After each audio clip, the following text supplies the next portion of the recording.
الرحيم. السلام عليكم ورحمة الله وبركاته. الحمد لله رب العالمين، والعاقبة للمتقين ولا عدوان إلا على الظالمين. أشهد أن لا إله إلا الله وحده لا شريك له، وأشهد أن محمدا عبده ورسوله. اللهم صل وسلم وبارك على سيدنا محمد وعلى آله وصحبه ومن سار على نهجه واستنى بسنته واهتدى بهديه إلى يوم الدين، أما بعد. وقال المصنف رحمه الله تعالى: ونفعنا الله به وبعلومه في الدارين آمين. Telah berkata Imam Al-Allamah Syekh Abdul Qadir Al-Jilani, semoga Allah Ta'ala merahmatinya dan kita mendapat manfaat serta barakah ilmunya.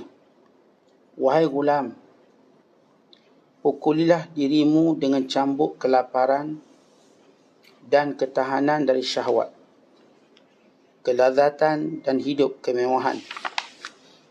Pukulilah hatimu dengan cambuk ketakutan dan muraqabah. Jadikan istighfar itu sebagai suatu kebiasaan buat dirimu, hatimu dan batinmu. Kerana setiap satu dari semua itu ada dunia yang khusus baginya. Paksakan semua itu untuk bersetuju dan mengikuti jalan itu pada semua hal dan keadaan. Wahai orang yang kurang kesedarannya, ingatlah, jika qada Tuhan itu tidak boleh ditolak atau diubah atau dipadam dan dibantah, maka patutkah engkau tidak mahukan sesuatu yang lain dari apa yang dimahukan Tuhanmu? Kalau tiada sesuatu pun yang datang kepadamu melainkan apa yang dia mahukan sahaja, maka tidak perlu engkau mahukan sesuatu. Kalau apa yang tiada dia mahukan, tiada akan terjadi atau berlaku, maka jangan susahkan dirimu atau hatimu pada perkara itu. Serahkan semua perkara itu kepada Tuhanmu sahaja.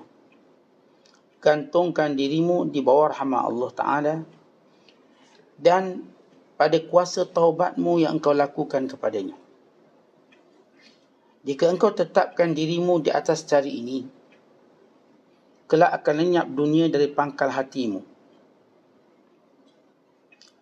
dan kepalamu, serta mudahlah engkau menanggung musibahnya dan meninggalkan syahwat dan kelazatannya. Engkau sama sekali tidak akan mengadu pedih dari gigitannya. Engkau dapat menahan sabar dari semua kepayahannya. Seperti Asiyah, isteri Fir'aun alaihissalam. Bila Fir'aun mendapat tahu bahawa dia, yakni Asiyah alaihissalam, sudah menjadi seorang yang beriman kepada Allah Azza wa Jalla, Fir'aun lalu memerintahkan agar dirantai kedua belah tangan dan kakinya dengan rantai besi, serta menyiksanya dengan pukulan cambuk.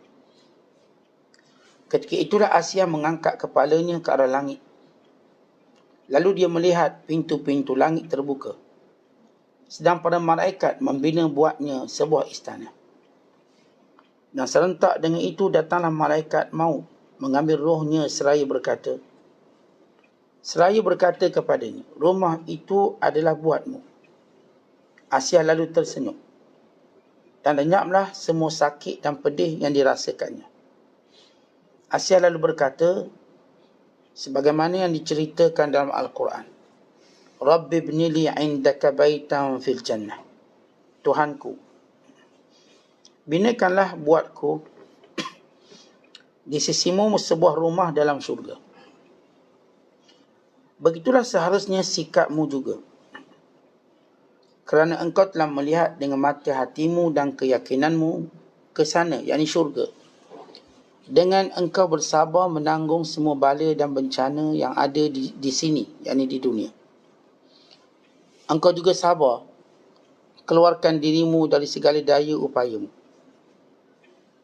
Engkau tiada mengambil atau memberi. Engkau tiada menggerakkan anggotamu dan mendiamkannya, melainkan dengan daya upaya Allah dan kekuasaannya. engkau akan fana dalam kekuasaan Allah Ta'ala.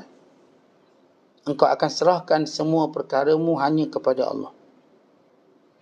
Engkau menurut perintahnya pada dirimu dan pada diri semua makhluknya. Tiada ingatan melainkan dengan kemahuannya. Dan tiada putusan melainkan dengan hukumnya. Dan engkau tiada mampu memilih melainkan tunduk kepada pilihannya. Maka barang siapa yang sudah tahu hal ini, tentulah dia tiada akan meminta pada sesiapa pun selain Allah Ta'ala. Hidupnya tiada punya cita-cita apa pun selain kepada Allah Ta'ala sahaja. Bagaimana boleh seorang yang berakal waras itu tiada mencita-citakan hal dan keadaan semacam ini? Padahal persahabatannya dengan Allah Azza wa Jalla itu tiada akan terhasil sempurna, melainkan dengan hal yang semacam ini sahajalah. Muslimin dan muslimat sedang penonton yang dirahmati Allah sekalian, antara yang diingatkan kepada kita tentang bagaimana kewajiban kita untuk mengawal syahwat hawa nafsu kita. Mengawalnya dengan mujahadah, dengan kelaparan, dengan menahan diri daripada kehendak dan keinginan, dengan rasa takut dan muraqabatullah, dengan senantiasa beristighfar kepada Allah dan bersetuju dengan perintah Allah SWT. Dan perkara yang kedua yang dijelaskan di sini tentang menerima qada Allah. Walau sepahit mana pun, walau seburuk mana pun pada pandangan kita. Kerana semua qada Allah itu baik untuk Allah SWT. Yani Allah Ta'ala tidak menciptakan sesuatu melainkan baik. Maka belajar untuk menerima takdir Allah SWT dengan menyerahkannya kepada Allah SWT dan melihat rahmat Allah Ta'ala dan senantiasa bertaubat, supaya penyakit yang menjadikan kita tidak mau menerima takdir Allah, iaitu cintakan dunia, dapat kita atasi.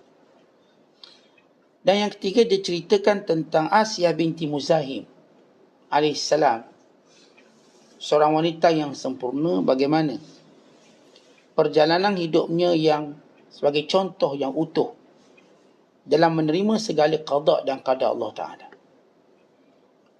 Dan yang keempat, bagaimana perlunya kita bersabar dengan segala ujian Allah dan mengetahui bahawa tidak berlaku sesuatu melainkan dengan izin Allah. Dan apa yang kita lakukan dengan upaya dan kehendak Allah. Dan akhir sekali ialah fana kita dengan Allah. Fana dengan Allah dengan maksud melihat kekuasaan Allah yang mutlak. Melihat kelemahan kita secara mutlak. Dan mengetahui bahawa Allah yang menghendaki, maka itulah kehendak Allah. Walaupun kita tidak kehendaki. Sebahagian kehendak Allah mungkin kita kehendaki. Dan sebahagian lain pula ialah apa yang kita tidak kehendaki. Tapi itulah yang Allah kehendaki. Bahkan kalau Allah menghendaki semua dengan kehendaknya tanpa kehendak kita, maka dia akan jadi dan dia akan berlaku. Maka seorang mesti tunduk dan fana dan tiada cita-citanya melainkan apa yang diperintahkan oleh Allah Ta'ala, supaya benar persahabatannya dengan Allah, dengan maksud perdampingannya dengan Allah, perhambaannya kepada Allah. Ini 5 perkara yang perlu kita fahami dengan cara yang sebenarnya, supaya kita lihat jalan untuk menuju Allah ini jelas dan terang. Perkara pertama ialah bagaimana kita perlu mengawal syahwat. Apa itu syahwat? Syahwat ialah sesuatu yang kita inginkan dalam hidup. Allah Ta'ala sebut dalam Al-Quran dan surah Ali Imran ayat 14 dengan firman-Nya, Zuyyina lin-nasi hubbus syahawati minan nisa'i wal banin. Zuyyina lin-nasi hubbus syahawati minan nisa'i wal banin wal qanatiril minadh dhahabi wal fiddati wal khailil musawwamati wal an'ami wal hasd. Zalika mata'ul hayatid dunya wallahu 'indahu husnul ma'ab. Manusia dihiasi, yakni fitrah manusia, dia ada keinginan. Hubbus syahwat, sungguh-sungguh cinta. Perkata hub, cinta.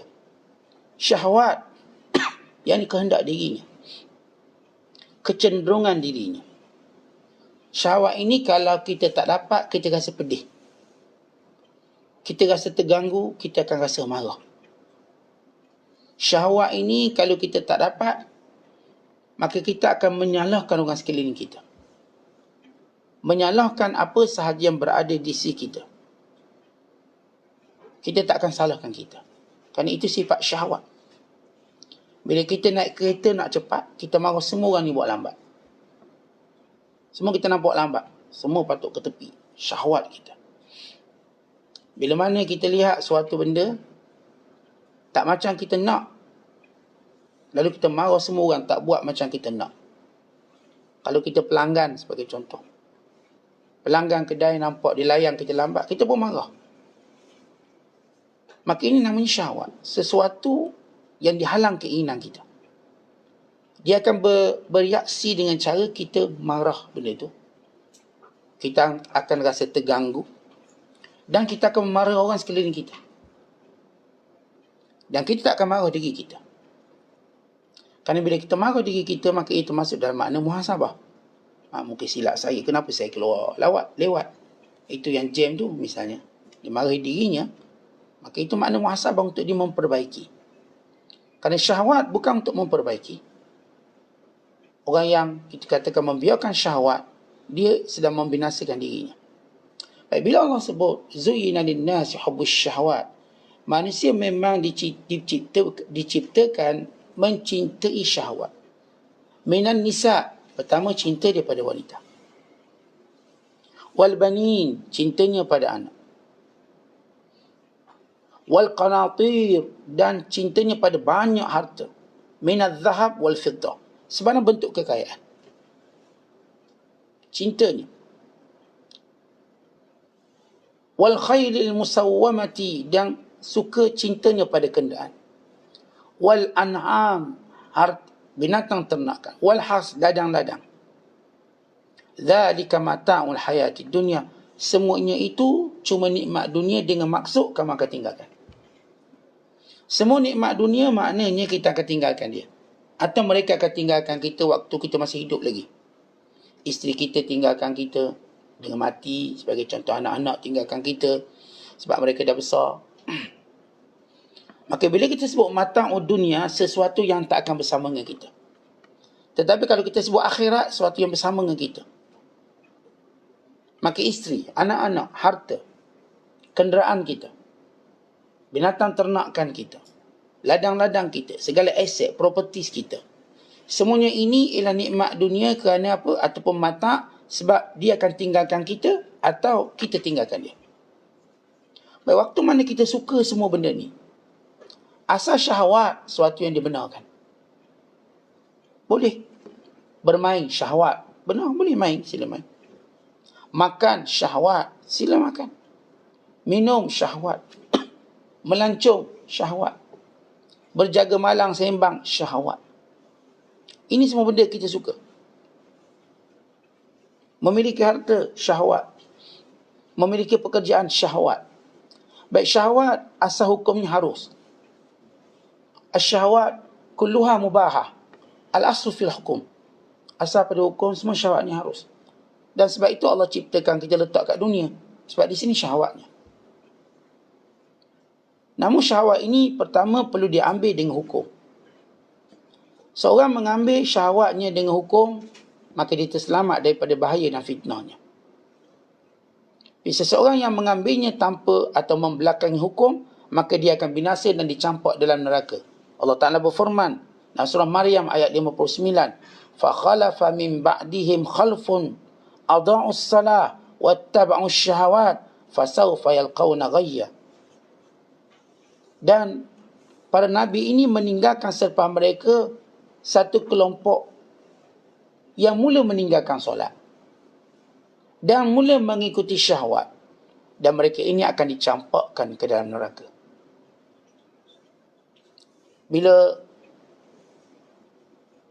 Allah Ta'ala mengutuskan Nabi dan Rasul-Rasul, antaranya ialah mendidik manusia untuk mengawal syahwat. Maka kalau mereka nak perempuan, mereka perlu mengahwininya.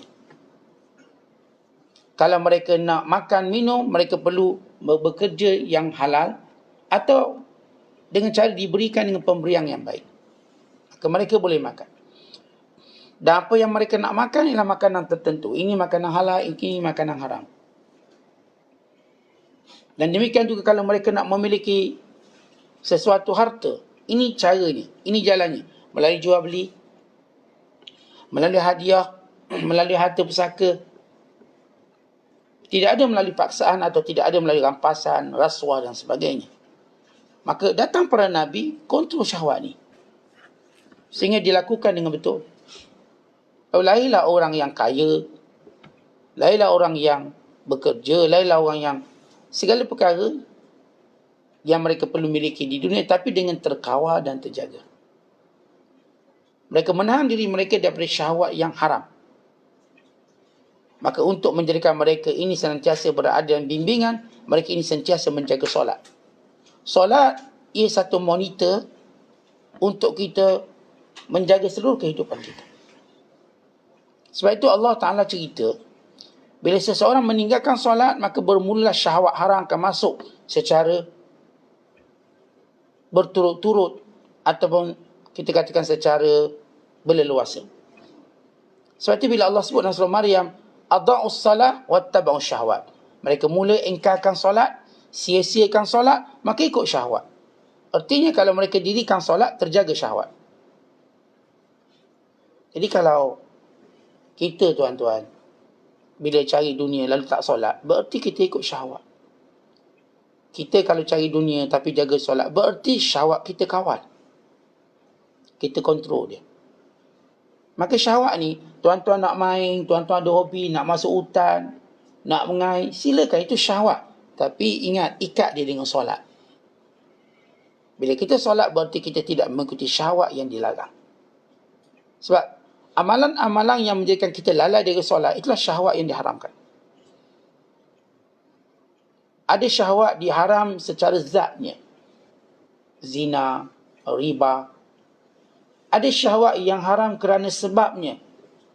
Seperti kita kerja sampai lupa solat. Kerja tu haram. Kita bermain sampai lupa solat. Main tu asal hukum tidak haram. Tapi kerana sebab melalaikan solat, maka dia haram. Kita mengair sampai lupa solat, maka mengair itu haram. Tapi bukanlah hukum asal mengair itu haram, kerana sebabnya tadi jadi haram. Kita duduk bersembang dengan kawan-kawan sampai lupa solat, maka haram sembangnya. Melalaikan kita dari solat. Maka solat ini ialah pemantau kepada seluruh urusan kehidupan duniawi kita. Kalau kita mahu bahawa syahwat kita mengikuti syarak, maka pelihara solat. Beritahu anak-anak kita dalam keadaan mereka sedang mengenali syahwat. Mereka baru hendak mempunyai syahwat. Yang ini keinginan. Mereka dari keinginan nak miliki duit. Dulu duit kita pegang. Sekarang dia kata, ayah minta RM1, keinginan minta duit. Ayah saya nak beli sendiri. Mula keinginan untuk mereka bertasarruf, bertindak. Ayah saya nak beli kenderaan sendiri. Saya nak duduk rumah sendiri. Ayah saya nak ada keluarga sendiri. Dan mula syahwatnya itu terus membesar dan membesar. Maka pimpin mereka. Sebab itu Allah sebut dalam Quran, wa'mur ahlaka bis-salah, suruhlah keluarga kamu salat. Wastabir 'alaiha, dan sabar dalam menyuruhnya. Maksudnya kita tak suruhlah secara ekstrim, belasah, pukul, tumbuk, tidak. Sebab itu Allah sebut wastabir 'alaiha, sabarlah. Berterusan kita ingatkan solat. Alung solat, alung, angah solat. Adik jangan lupa solat. Ini waktu solat. Ingatkan dia solat fardu. Ingatkan dia juga solat sunat. Dengan cara itu segala syahwatnya akan terpelihara. Baik, kita sebut tadi bahawa syahwat ni harus hukumnya, harus. Silakan. Bermain, makan, minum, melancong, nak pergi buat hobi saya daki gunung, silakan. Tapi pastikan ikut hukum. Yang kedua, syahwat ini jangan melampau-lampau kita ambil. Bila kita melampau-lampau ambil syahwat, kalau mainnya lama pada solat, lama daripada dengar kuliah, belajar, kalau melancongnya juga lama, dia melancong setahun misalnya, lama melancong, tak ada masa nak duduk dengar kuliah ke, dengar ceramah, tak ada, melancong kerja dia. Maka ini mula kita panggil israf, melampau. Bila kita melampau pada satu perkara, sehinggalah agama kita terjejas, agama kita rosak, maka inilah syahwat yang perlu kita kontrol dia. Jangan melampau-lampau. Kerana masa kita kat dunia ni singkat. Hidup kita kat dunia tak panjang pun. Dan apa yang kita nak tu sebenarnya Allah dah sediakan. Tuan-tuan, saya bagi contoh gini lah. Kalau tuan-tuan musafir, nak pergi ke rumah seseorang, rumah ni orang tuan-tuan hormat, sayang, tuan rumah dah cakap, kita orang dah siapkan makanan. Semua makanan, biryani kambingnya, nasi ayamnya, nasi Arabnya, maklubah mandi, madruk, semua ada. Segala jenis satenya, daripada sate anak sampailah kepada sate kambing, sapi lembu. Dia beritahu semua dia siapkan. Tuan-tuan nak berhenti tak makan? Dalam perjalanan tuan-tuan nak pergi rumah dia, tuan-tuan berhenti tak mana-mana untuk makan?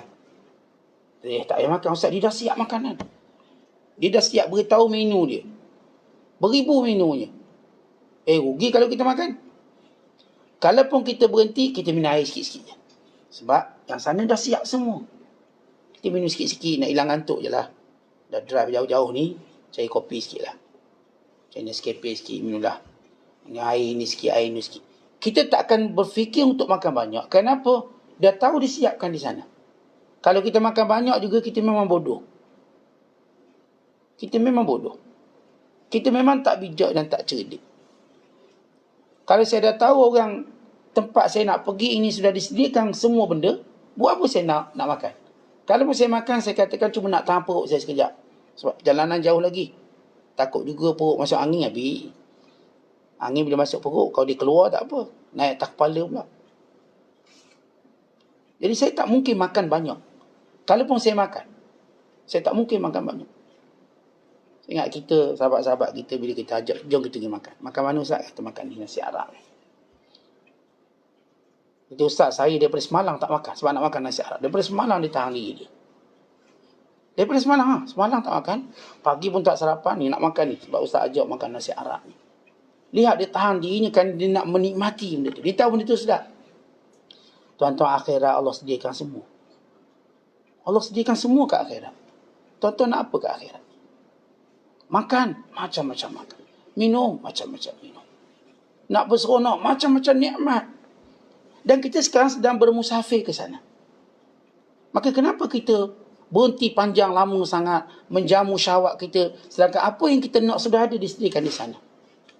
Apakah kita nak jadi orang yang bodoh? Atau orang yang diharamkan mendapat nikmat di sana? Itu satu contoh yang mudah. Sebab itu, bila kita mengambil syahwat di dunia, jangan melampau, jangan berlebihan. Kenapa? Badan kita tak mampu. Tuan-tuan mampu ke main lama-lama? Lepas tu sakit lutut, patah kaki, sempuk, kena jantung, mati. Sebab apa? Lama sangat main kat boleh. Tuan-tuan mampu ke makan banyak-banyak? Lepas tu kencing manis, darah tinggi, gout, jantung, kolesterol, apa lagi penyakit sebab makan ni? Ada semua Ustaz. Berarti kita tak boleh melampau. Kita melancong lama-lama. Lepas tu duit tak ada, berhutang banyak. Banyak bayaran yang wajib diabaikan.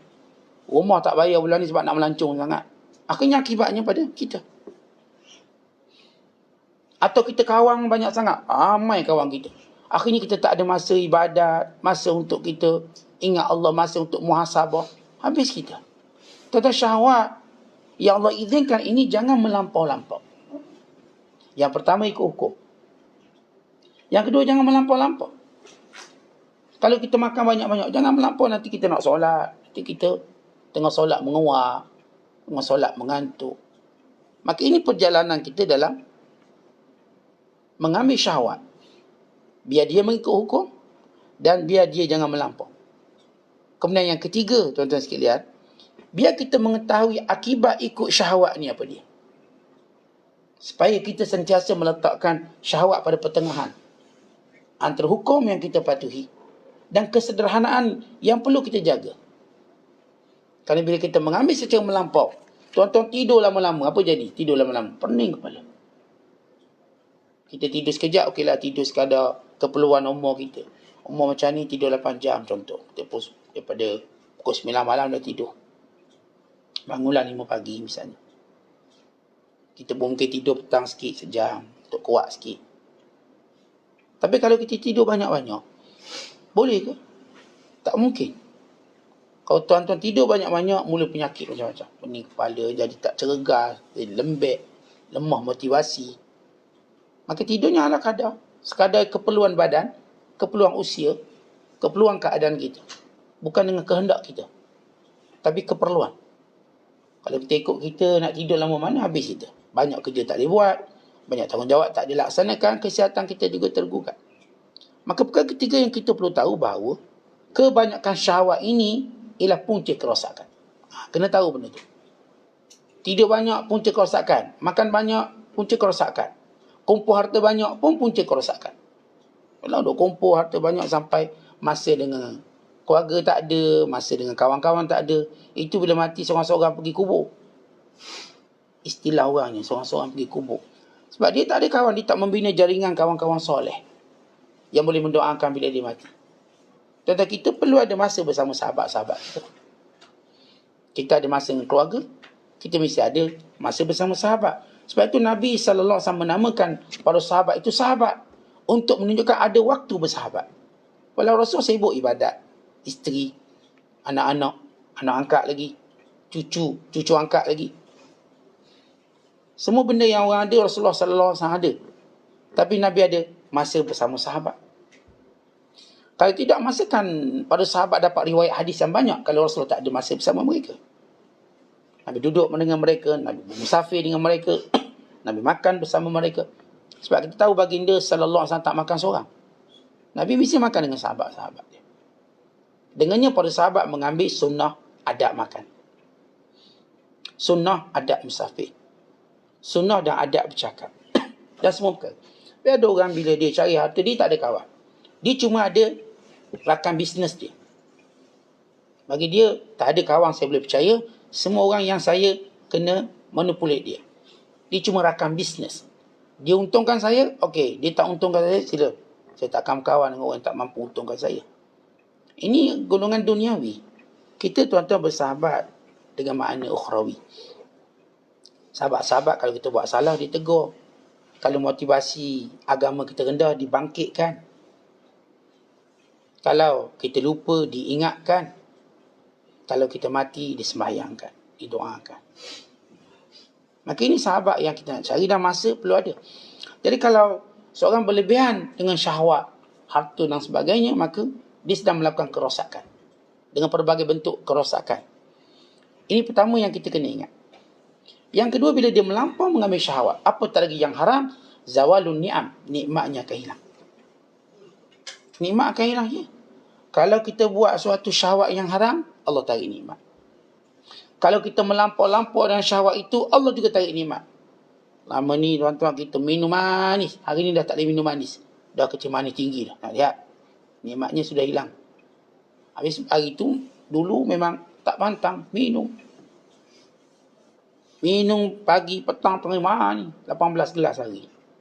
20 gelas hari. Bila dia melampau, lihat nikmatnya apa hilang. Nikmat ni dia tak boleh lagi kecapi. Sebab tu jangan melampau syahwat.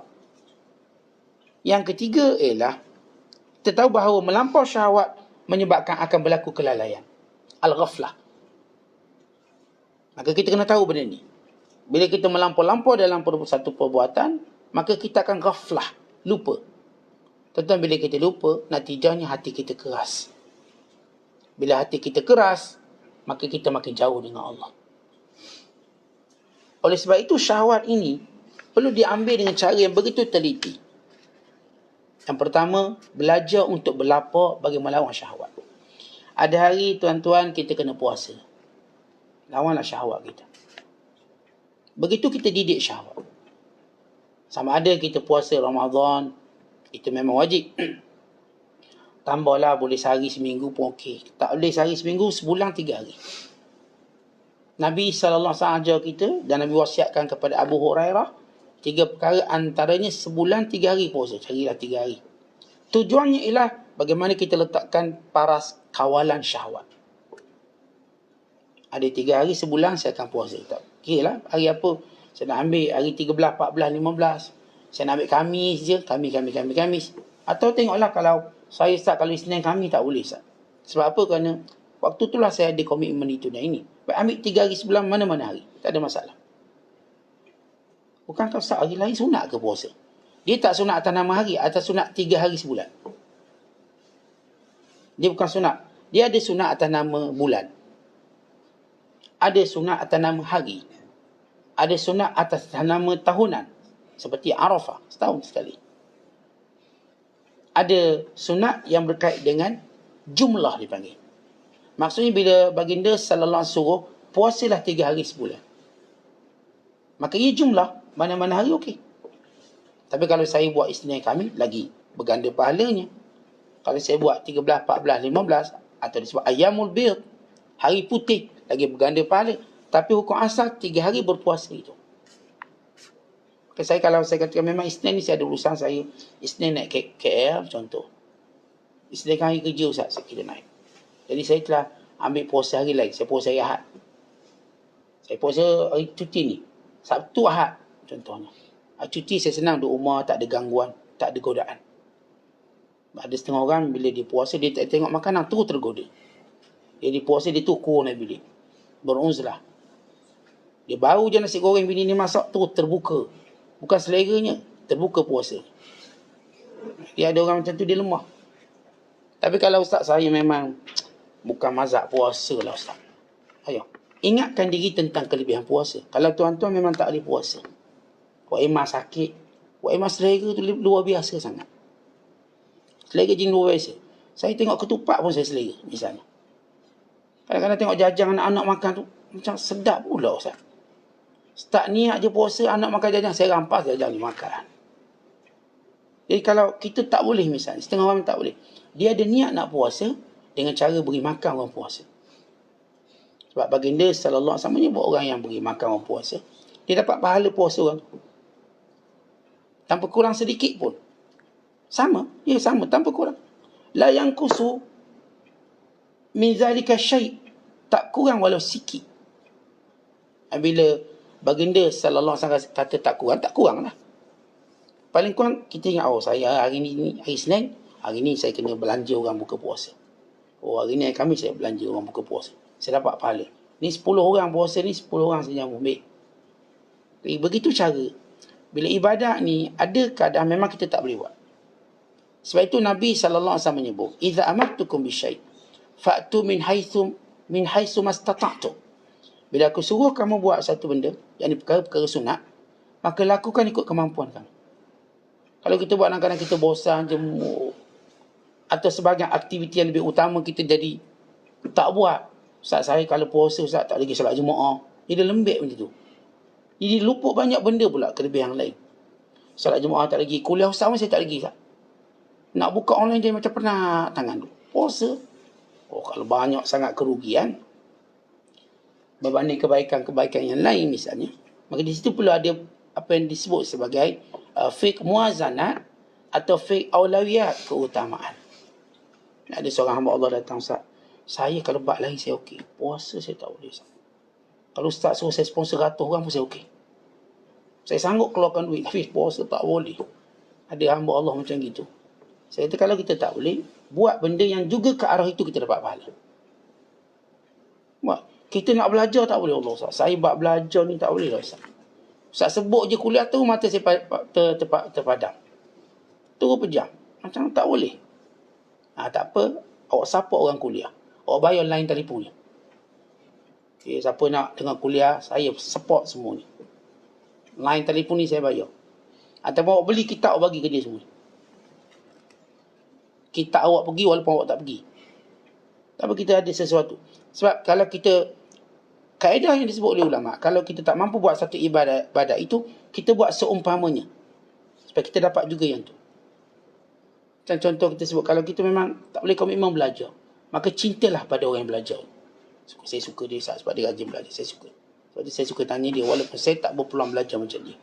Kita mesti suka dia. Buat ibadat seumpama dia, walau tak macam dia.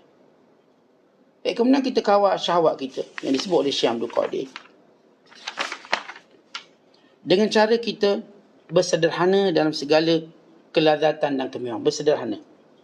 Jangan tiap-tiap hari bermewah. Sesekali kita bersederhana. Hari ni lain sikit, hari ni lain sikit. Bersederhana. Kemudian dengan cara rasa takut. Kerana semua benda kita akan dihisap oleh Allah. Allah Ta'ala berfirman, wa amma man khafa maqama rabbih wa nahan nafsa 'anil hawa.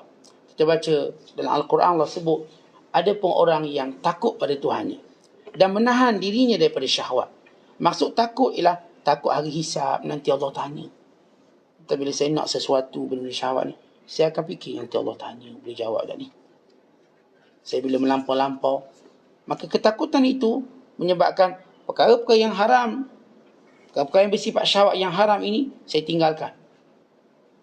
Ataupun kalau saya nak buat misalnya, benda tu kerana dia haram berkait dengan waktu. Sebab kalau buat benda ni Ustaz, dia jadi syok, jadi sampai lalai, maka saya akan ambil dengan kadar yang munasabah. Saya kata ada orang tu dia nak ngai. Dia ngai ni sampai langgar waktu solat. Dia mengai sampai peringkat dia berjudi mengai. Kalau saya ngai, memang saya terlibat. Baik, awak kena mengai dengan orang soleh. Mengai yang ingat solat. Contoh yang mengai ni ada yang Masya Allah dia jaga solat. Bila kita ngai dengan dia, dia akan ingat ni waktu solat dia solat. Bila saya ikut seorang pergi ke laut, dia cerita, memang kebanyakan orang-orang yang dikenali ni memang tak solat. Dia kata, payah nak solat. Dan ke laut siapa tahu. Sambil dia ingatkan kelebihan solat, kepentingan solat. Dan saya tengok bila saya bersama dengan dia, dia memang jaga solat. Dia suruh azan, tengah laut azan. Dia iqamah, dia solat. Orang-orang seumpama ini, tuan-tuan, kita kena ikut. Kalau kita ada satu hobi, dan kebanyakan hobi ni mungkin orang lalai, maka ikutlah hobi yang orang tak lalai. Geng-geng bikers misalnya. Orang biker betul-betul nonggang, solat tidak. Maka kita dah risau ni. Maka jangan ikut bikers ni. Ikut bikers yang memang ni solat. Dia memang waktu solat, berhenti masjid ke solat. Maka kita tidak buang hobi kita, tapi kita ubah dengan cara kita tidak lalai dari Allah. Tetapi hobi ni tak haram apa. Haram kerana manusia yang menggunakan cara yang salah. Cara yang salah. Ada orang suka dia main snooker. Boleh tak main snooker? Sebab orang main snooker ni berjudi, ngarak, perempuan. Baik, macam mana snooker yang tak ada benda tu semua? Macam mana Ustaz? Beli papan snooker tu main kat rumah. Ajak kawan-kawan ni. Lepas habis kuliah main snooker. Gantilah teh tarik. Minum arak teh tarik. Perempuan tu ganti dengan bini-bini masing-masing. Artinya tuan-tuan, hobi tu tak ada masalah. Tapi bagaimana ubah suai sehingga dia bertepatan dengan syarak. Tapi kalau kita dapati tak ada benda tu, maka kita tinggalkan kerana takut Allah. Sebab tak ada, memang semua gitu, maka tinggalkan. Kalau belum ada orang mampu mengadakan benda tu dengan cara yang baik. Saya kalau mandi kolam, semua tempat dedah awak. Tak jumpalah kolam tutup aurat. Baik, kalau awak boleh ubahkan waktu. Biasa orang mandi kolam ni pukul 10. Awak mandi lepas subuh. Tak ada orang mandi. Jadi tak ada orang nampak. Saya ingat kalau saya pergi bawa anak-anak ke hotel, kita kena tahu waktu orang mandi kolam tu. Saya tahu orang takkan mandi subuh-subuh. Saya lepas solat subuh, mandi mandi lepas subuh. Bila orang mula nak turun, kita dah naik lah. Artinya kita ubah suai waktu. Kita boleh mandi, bukan tak boleh mandi. Ulama bahaskan tentang mandi dihukum mandi pada kolam awam. Sebahagian mengharamkannya kerana pendedahan aurat. Sebahagian memakruhkannya kerana mungkin berlaku pendedahan aurat. Tapi taklil yang mereka sebut semuanya kerana nampak aurat ataupun keterbukaan aurat yang berlaku pada kolam awam. Maka kalau kita boleh cari hotel yang mungkin ada private pool atau mungkin diasingkan kolam, kalau boleh buat. Memang tak ada semua gitu. Dan saya pula mana boleh mandi subuh-subuh sejuk. Nak mandi pun pukul 10, pukul 11. Sama dengan geng-geng ni juga. Maka tinggalkan. Ini yang disebut wa amma man khafa maqama rabbih. Mereka takut dihisab. Mereka takut ditanya. Wa nahan nafsa 'anil hawa. Kerana itu mereka menahan hawa nafsu mereka. Itu kaedah dia. Kemudian kata Syekh Abdul Qadir, dengan banyakkan istighfar. Sebab setiap kali kita mengambil perkara yang bersifat syahwat, dosanya tetap akan ada. Maka lazimi istighfar. Keinginan buat dosa tu akan ada. Maka lazimi istighfar. Kerana manusia cenderung pada hari-hari yang dilalui untuk terlibat, untuk terperangkap, untuk buat dosa. Maka jadikan kebiasaan istighfar dengan lidah, dengan hati. Benar kata Syekh Abdul Qadir. Segala takdir yang datang, maka terimalah dengan sabar. Kerana sebenarnya kita tak ada pilihan lain, kerana itulah yang Allah pilih untuk kita. Allah Ta'ala berfirman, Inna kulla syai'in khalaqnahu biqadar. Setiap perkara yang kami ciptakan, kami telah tentukan kadarnya. Iaitu takdirnya. Allah Ta'ala berfirman, Sunnatallahi fil ladhina khalau min qabl, wa kana amrullahi qadaran maqdura. Sunnatullah, iaitu peraturan Allah. Ini peraturan Allah yang Allah Ta'ala telah jadikan semenjak dulu lagi orang yang telah lebih dahulu kepada kamu. Semuanya ketentuan ditakdirkan oleh Allah. Tetapi takdir ini bukan zaman kita sahaja. Orang-orang dahulu dan semua makhluk yang Allah ciptakan, bila diciptakan maka diterikat dengan takdir. Maka kenapa kita nak memarahi takdir? Belajar menerimanya. Para ulama mengajar kepada kita dengan 3 cara untuk kita bertaamul dengan takdir, berdamai dengan takdir, berkasih sayang dengan takdir, mengikut takdir. Ada orang kata, Ustaz, kita berdamai dengan takdir. Tuan-tuan, kita tak berbalah dengan takdir. Tetapi kita ingin mencintai takdir. Sebab kita tidak mengenali takdir. Bila kita tidak mengenali kebaikan takdir Allah, kita memusuhinya. Manusia, sesuatu yang dia tidak kenali, dia akan musuh. Tuan-tuan tengok seorang, muka benging, muka garang. Tuan-tuan tak kenal, memang tuan-tuan musuh dia. Ish, muka dah samsik. Barangkali ayah dia pun samsik. Barangkali keluarga pun samsik. Cuba tuan-tuan dekati. Rupanya selembut-lembut orang. Sebaik-baik orang. Sepemurah-pemurah orang. Kan kalau kita judge orang dengan cara penampilan semata-mata tanpa kita kenal, kita tak akan tahu dia, kita musuhi dia. Atau kita mengambil sikap berhati-hati dengan dia. Tapi sewaktu kita kenal dia, kita mula tenang dengan dia. Sebab itu saya nak kenal takdir Allah. Justru itu, bila saya kenal, saya nak cinta takdir Allah. Saya tidak mau berbalah dengan takdir Allah. Kerana kita tak pernah menang berbalah dengan takdir Allah. Dan bila kita tak jahil, kita jahil tentang takdir Allah, itu juga menyeksa kita. Kenali takdir Allah akan kebaikannya. Dan cintai takdir Allah atas rahmat Allah pada kita daripada setiap takdirnya. Maka sebab itu kita buat 3 perkara. Supaya hati kita kuat dalam menerima takdir yang diajar oleh Nabi SAW. Pertama, Rasulullah ajar kita ialah tingkatkan kekuatan iman. Quwwatul iman. Tingkatkan kekuatan iman. Sebab untuk menyambut takdir dengan lapang, dengan tenang, dengan gembira, ia perlu iman yang kuat. Kata orang yang imannya lemah, dia tak mampu menerima takdir tadi. Kalau iman dia kuat, dia dapat menerima dengan baik. Sebab itu setiap hari Allah ajar, Allah perintah kita solat. Kerana solat itu meningkatkan iman. Menyebut nama Allah banyak-banyak. Membaca Al-Quran. Kita duduk dalam majlis ilmu. Apa sahaja namanya ibadat dan kebaikan, ketaatan, itulah iman. Sebab itu bila kita banyak buat baik, Masya Allah, segala takdir kita dapat terima dengan baik. Yang kedua yang perlu kita lakukan ialah mujahadatun nafs. Lawan. Lawan diri kita yang tak nak terima benda tu dengan berkata, barangkali ada kebaikannya. Asa an takrahu syai'a wa huwa khairul lakum. Barangkali sesuatu yang kamu tak suka baik untuk kamu. Ia baik untuk saya. Saya interview kerja tak dapat. Ia baik untuk saya. Allah nak bagi kerja saya lebih baik. Atau Allah nak jadikan saya bekerja sendiri. Itu lebih baik. Kalau kita dengar orang-orang berjaya, dia pun cerita zaman dulu saya pernah minta kerja 23 kali kena reject. 30 kali kena reject. Rupanya Allah nak suruh saya cari rezeki saya sendiri. Ada seorang hamba Allah.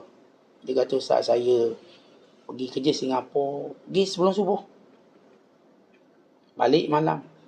Dia jangan haraplah kuliah-kuliah tak ada zaman. Kuliah-kuliah masjid. Surau punya. Maka berlaku takdir. Aksiden, patah kaki.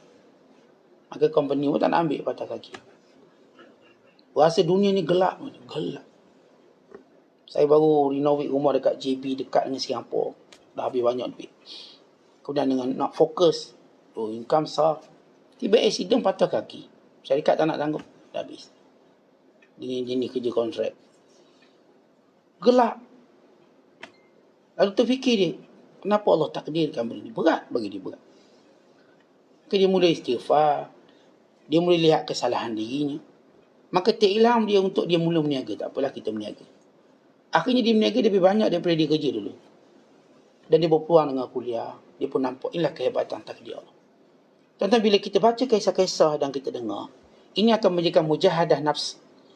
Iaitu mujahadah kita ini akan menjadi kuat. Lihat segala takdir, kebaikan yang mendatang. Ia kebaikan yang menunggu. Kalau dia tidak hadir hari ini, dia kebaikan yang sedang menunggu kita. Ada kebaikan yang sedang mendatangi kita. Dia dalam perjalanan menuju pada kita. Kita lalui takdir yang kita tak suka ini untuk satu takdir yang sedang menanti kita yang lebih baik. Sebab gini tuan-tuan, kadang-kadang bila kita nak cari emas, kita terpaksa masuk hutan. Hutan itu menyakitkan. Pernah saya tengok rancangan orang cari emas. Cari emas dalam hutan. Di dalam atas gunung. Musim sejuk. Satu golongan explorer ni kerja dia cari emas. Dia lalui segala kesukaran. Macam-macam kesukaran. Semua menyakitkan. Hanya kerana dilihat emas yang menggembirakan. Dapat emas sikit je dapat, dia punya gembira luar biasa. Tetapi kalau kita melihat kisah tadi sebagai iktibar. Dan hidup kita, barangkali kita melalui kesukaran untuk dapat satu takdir seumpama emas tadi. Begitu menyenangkan kita. Kalau orang sanggup bersusah payah untuk satu natijah yang baik, maka kenapa kita tak boleh terima takdir untuk satu natijah yang baik di hari akhirat kelak? Maka ini mujahadah. Dan yang ketiga, Nabi ajar kita untuk kita kuat dalam menghadapinya ialah dengan cara istikharah. Dan doa istikharah. Doa istikharah ini menjadikan kita kuat. Sebab tu kita selalu pesan. Saya selalu pesan. Bila kita nak buat benda-benda besar dalam hidup kita, supaya kita tidak menyesal dan rasa macam berat menerima takdir Allah. Nak buat sesuatu, istikharah. Nak pilih jodoh, istikharah. Yang kita tersilap, bila kita dapat, nanti kita tak kuat. Kenapalah saya dapat suami macam ni, kenapa dapat isteri macam ni? Istikharah. Allah bantu kita. Bila seorang tu misal kata dia nak bercerai, dah gaduh tak tahan ni, gaduh lama, maka istikharah. Ini keputusan besar. Bila dia nak hantar anak dia masuk asrama ke tak masuk asrama, istikharah. Kalau kita bertindak melulu macam tu, menyesal saat hantar anak asrama, tinggal saya 2 orang. Saya tengok muka bini saya tengok muka saya. Tak ada anak, sunyi Ustaz. Macam dah penjara ni. Silatlah hantar anak asrama. Kalau kita tak istikharah dulu. Bila kita istikharah, dapat keputusan. Wa imma hantar ataupun tak hantar, insya-Allah kita kuat menerima segala perjalanan hidup kita. Yang ditakdir Allah. Kita nak kerja pun sama. Nak kerja apa? Nak buka kedai ke sini ke nak buka kedai kat sini? Istikharah. Kalau tak istikharah, kita buka kedai ni lalu kita rugi. Allah, kita pun menyesal pula rugi. Kita mula menolak takdir Allah. Sebab apa? Kita tidak istikharah. Nak buka kedai kat mana pun istikharah. Ni nak berniaga apa? Nasi lemak ke nasi dagang? Ke nak berniaga sushi ke? Nak berniaga makanan Korea ke? Atau ni makanan Jawa ke? Atau nak buat restoran eksotik orang asli ke? Misalnya. Semua makanan orang asli yang halal kita buat. Misalnya. Maka istikharah. Supaya kita bila melalui keperitan perjalanannya, kita boleh terima dengan mudah. Istikharah. Semua benda istikharah. Hatta mereka dahulu tuan-tuan nak cari tok guru pun istikharah dulu. Kenapa? Dia cari terus supaya kita tak dihanyutkan oleh mungkin guru-guru yang boleh membahayakan kepahaman kita mungkin. Dan kita tak tahu. Guru tu bagus tapi kita ni tak mampu. Jadi kita faham lain. Atau mungkin tuan-tuan guru yang bagus tapi kita tak dapat manfaat dengan dia. Sebab duduk je tidur. Boleh ni kena istikharah ni. Tok guru mana saya duduk saya tak tidur. Supaya manfaat tu dapat banyak. Atau bagaimana cara saya nak buat. Maka demikian kita istikharah. Para ulama nakkan kita istikharah. Kita ni baik tak baik. Dia orang tak nak tulis kosong lepas tu just untuk penuhkan perpustakaan dunia tanpa sebarang manfaat. Mereka buat sesuatu, mereka istikharah. Sehingga buku yang mereka tulis diterima, dijadikan jariah. Tentang betapa kita jauh daripada istikharah. Kita ni jauh daripada istikharah. Sebab itu dalam banyak perjalanan kepahitan hidup, kita menyesal, kita macam tak setuju dengan takdir Allah, kita macam membangkang. Itu semua kerana kita tidak melalui istikharah, pemilihan Allah. Sedangkan siapa istikharah, dia tak pernah menyesal. Ma nadima mastakhar, tak akan menyesal dengan istikharah. Bukan saya katakan seorang yang istikharah, Allah jadikan dia kekuatan untuk menerima segala takdir yang baiknya ataupun yang buruknya. Dia mampu terima dengan baik. Kalau dia istikharah lalu dia berkahwin, tiba pasangan dia tak macam dia sangka. Sebab saya ada istikharah. Dan istikharah ni bukan maksudnya kamu mutlak dapat yang baik. Istikharah juga memberi maksud kamu mampu menang segala ujian disebabkan pilihan kamu. So, isteri saya ni kuat membebek, atau suami saya ni, dia ni malah kerja, Ustaz. Duduk rumah, dia suka duduk rumah, main dengan anak-anak, tak nak kerja. Saya yang kena kerja misalnya. Tapi kita tak istikharah masa pilih suami tu. Sebab tengok muka suami tu macam rajin kerja. Punya tidak. Tapi apa hikmahnya? Hikmahnya, Ustaz, kalau suami saya kerja, saya ingat, saya fikir balik, Ustaz, kalau suami saya kerja, gaji dia mesti kecil. Tapi sebab saya kerja, gaji saya besar. Jadi baik saya kerja. Kita mula nampak, bagus juga suami tak kerja. Sebab kalau dia kerja, gaji dia kecil. Barangkali lepas saya rumah, sebab dia punya kemahiran tak macam saya ada. Sebab saya kerja, gaji saya besar. Itu dia nampak hikmah. Oh, hikmah ni kelebihan. Dia senang, anak saya pun tak payah hantar nursery. Suami saya jaga. Lagi disiplin, Ustaz. Suami jaga. Suami jaga lagi bagus. Penyabar suami saya, Ustaz, kalau jaga anak. Tidur je, sabar. Anak pun gembira, happy, tak ke mana. Jadi situ kita, bila kita istikharah, kalau orang kata, apakah kalau istikharah saya dapat yang terbaik? Semua benda saya dapat terbaik. Saya tak kata awak dapat yang terbaik. Sebahagian yang terbaik mungkin awak dapat. Tetapi yang lebih baik daripada itu ialah awak mampu menerima takdir Allah. Itu terbaik sebenarnya. Maksudnya kalau saya istikharah untuk berbisnes, bukan maksudnya secara mutlak bisnes saya pun maju. Bukan secara mutlak. Maksudnya kalau saya bisnes, tiba-tiba ada untung rugi, saya mampu menghadapinya dengan baik. Kalau untung, okey, saya rugi pun saya okey. Saya tak jadi kecewa, melampau-lampau, tak. Saya tenang. Biasalah bisnes memang macam ni. Saya terus dapat running bisnes tu dengan baik. Bukan maksudnya terus saya dapat perfect. Oh, Ustaz, macam tu saya nak istikharah, saya dapat isteri perfect. Tentu kalau begitu tak berlaku penceraian. Bukan kita kata yang bercerai itu semua, yang bercerai itu memang dia tak istikharah. Tak, dia juga istikharah. Tapi bila dia terpaksa melalui benda tu, dia tabah, dia kuat. Artinya kalau dia bercerai, mungkin bercerai dengan cara baik. Bercerai dengan cara dia belajar kesilapan dia, yang pasangan pun belajar kesilapan dia, untuk mereka membina kembali hubungan lebih baik. Next, kalau mereka kahwin lagi, maka mereka akan tidak ulang kesalahan yang pernah mereka buat pada pasangan dulu. Lalu jadi pasangan, jadi keadaan yang lebih baik. Ini yang disebut oleh Allah. Wa in yatafarraqa yughnillahu kullam min sa'ati. Kalau mereka tidak bersepahaman lalu bercerai, maka Allah akan jadikan mereka menemui jodoh yang baik antara mereka. Yang ni jumpa jodoh yang sesuai ni, yang ni jumpa jodoh yang sesuai. Akhirnya baik juga. Kerana keputusan yang dibuat secara istikharah tadi, atau mengikut hukum. Jadi tuan-tuan sekalian, dalam kehidupan kita, memang takdir Allah ni berat. Bila dia tidak sesuai dengan apa yang kita nak, berat sangat-sangat. Dan bila dia sesuai dengan kita nak, lalai sangat-sangat. Sehingga sampai peringkat kita kata, ini semua kerana saya buat. Kerja saya, bijak saya. Dia lupa itu juga takdir Allah pada dia. Bukan sebab paperwork awak tu bagus sehingga awak dapat kerja. Itu takdir Allah beri pada awak. Bukan sebab awak ni begitu begini sehingga awak layak dapat. Itu takdir Allah. Takdir Allah. Ada orang buat paperwork yang bagus, tapi orang benci tengok dia, tak bagi.